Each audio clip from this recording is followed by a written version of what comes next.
Yo, it's your boy Dctree, and this is Dctree-Nation, the channel on YouTube that covers hoops and heroes. And today we're talking hoops. We're talking my dog Dctree, y'all, and he has been struggling the last 5 games. He's averaging around like 12 points, shooting about 30% from 3, and he's been off, man. He's been struggling, so we got to figure out a way to get him going. And it's not all on the Spurs organization or coaching staff. Dctree has to adjust his game to the new sets because he's been struggling, man. He's been struggling harder than that Rhino was against Black Panther that time.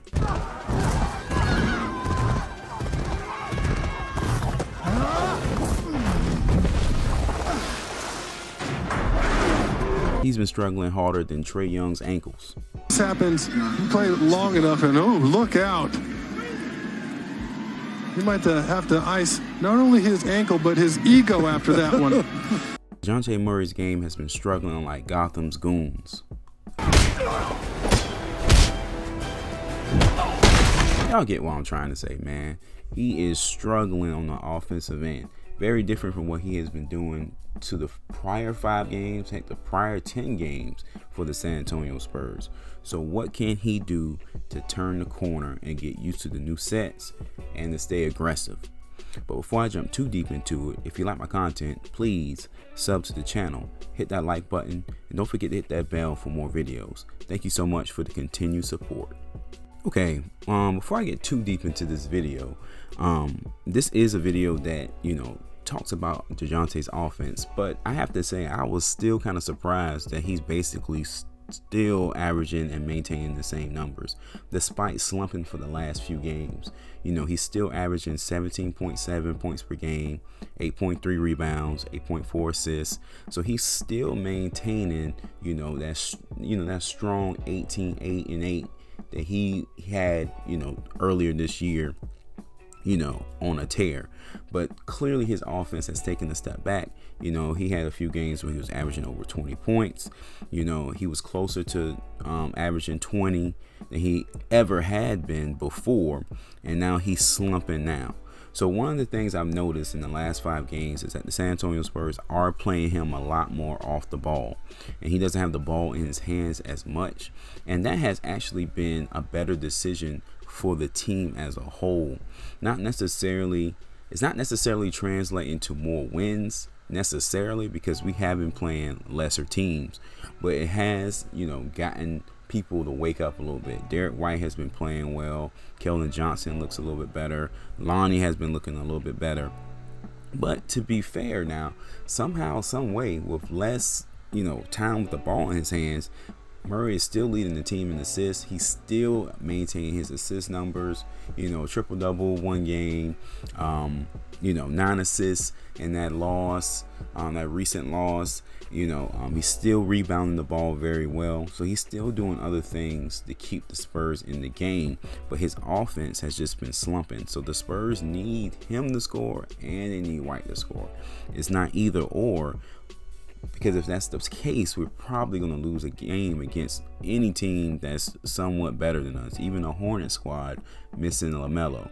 So what can Murray do, outside of, them changing sets or anything like that, to make his game pop a little bit better on the offensive end so he can get back the scoring close to 20 a game, on a regular basis, being consistent and whatnot. I'm definitely not trying to make an excuse for Murray, but obviously they changed the sets on him, so he has to adjust his game where he was getting, almost 20 shots a game, 17 shots a game. The last few games he's gotten like 11 shots, 10 shots. So that's going to push him to be a more efficient player while also maintaining his assists and his rebound numbers. And going by the title of the video, you already know where I'm going with this. I feel like Murray has, first off, to be aggressive on the offensive end, call for the ball more earlier in the game. He tends to wait to get his offense going sometimes. Against the Hornets, he was pretty good in the first quarter, but other games prior to that, he wouldn't really score or even take enough shots until maybe the second quarter. And maybe that's by design, trying to get everyone else involved, because he does, he's still maintaining really good assist numbers, which is impressive seeing that he doesn't have the ball in his hands as much anymore. So maybe that's the game plan that Pop is giving him. But, from the outside looking in, just from a player's mentality, he has to start from the jump, being aggressive, trying to score, get those. He's similar to Lonnie in a sense. If he can get a few baskets that first quarter, then that tends to set him up well for the rest of the game. So I miss seeing early offense for Murray early on, and I understand they're trying to get other players going, so I'm not really mad at them for that. But I do think Murray can take a couple more shots here and there if he's more aggressive.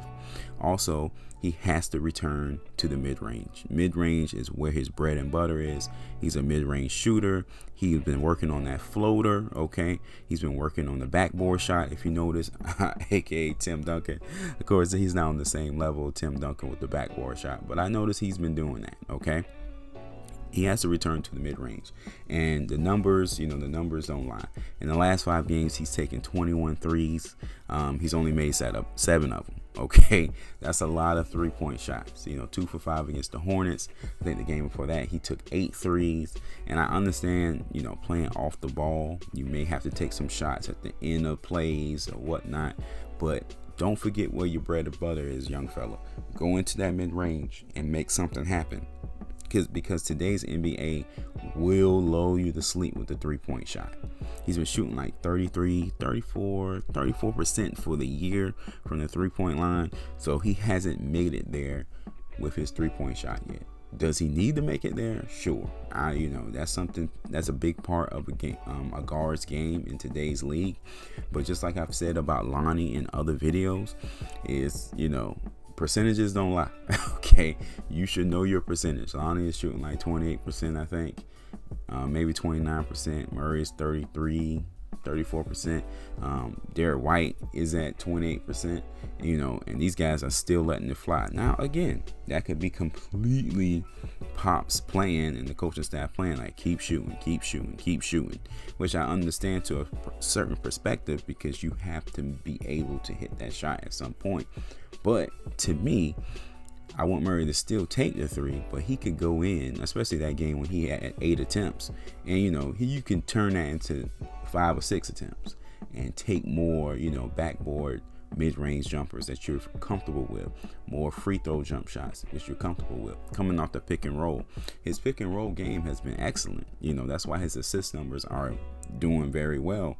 So, pick Pop, pass the ball most of the time, but don't be afraid to jump, shoot that jumper. Teams are looking for you to pass because you're proving that you're deadly in the pick and roll. So take a couple more mid-range shots, because that's where your game is. Remember who you are. All right, guys, that's it for this one. Let me know in the comment section if you agree with the take. If not, I will take it on the chin. Thank you for kicking it with me. Make sure you check out the other videos on the channel, and I will catch you in the next one. Peace.